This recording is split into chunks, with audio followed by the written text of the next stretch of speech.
সভা আজকে করতে হয়েছে। বৃহস্পতিবার সকালে বিএনপির কেন্দ্রীয় কার্যালয়ে যৌথ সভার আয়োজন করে বিএনপি। সভা শেষে সাংবাদিকদের সঙ্গে কথা বলেন বিএনপির সিনিয়র যুগ্ম মহাসচিব রুহুল কবির রিজভী। নির্যাতন সহ্য করেছেন।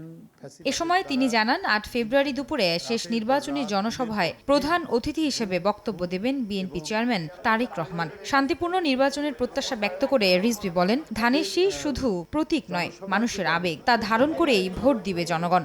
আমাদের সর্বশেষ জনসভা, যেখানে প্রধান অতিথি হিসেবে দলের চেয়ারম্যান জনাব তারেক রহমান সাহেব উপস্থিত থাকবেন, ৮ই ফেব্রুয়ারি রবিবার হচ্ছে।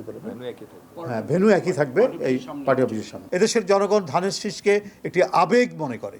এই আবেগেই ধারণ করেই এদেশের জনগণ ধানের শীষ প্রতীকে আগামী 12ই ফেব্রুয়ারি ভোট দেবে। আমার একান্ত এই ভুবনের সঙ্গী হয়ে থাকে শুধু স্টেলা। এদিন দুপুরে শিল্পকলা একাডেমিতে বাংলাদেশ জাতীয়তাবাদী সামাজিক সাংস্কৃতিক সংস্থার নির্বাচনী প্রচারণামূলক গান উদ্বোধনী অনুষ্ঠানে প্রধান অতিথি হিসেবে বক্তব্য দেন রুহুল কবির রিজভী। বলেন, বিএনপিকে মিথ্যা অপপ্রচারের মাধ্যমে মাথা নত করানো যাবে না। যারা গণতন্ত্রের জন্য আপোষহীন সংগ্রাম করলো, যারা গুপ্ত এবং সুপ্ত হয়ে আওয়ামী লীগের বোরখার নিচে যারা থাকেনি, আওয়ামী লীগের আবরণের মধ্যে যারা থাকেনি, যারা সত্য এবং নয়কে সুস্পষ্টভাবে রৌদ্রালোকের মধ্যে যারা বলেছে, তাদের বিরুদ্ধে আজকে কেন জানি মনে হচ্ছে সুপরিকল্পিতভাবে এক ধরনের মিথ্যা প্রোপাগান্ডা চালানোর চেষ্টা চলা। এদিন নির্বাচনী প্রচারণামূলক আরও 5টি গান উদ্বোধন করেন বিএনপির এ নেতা।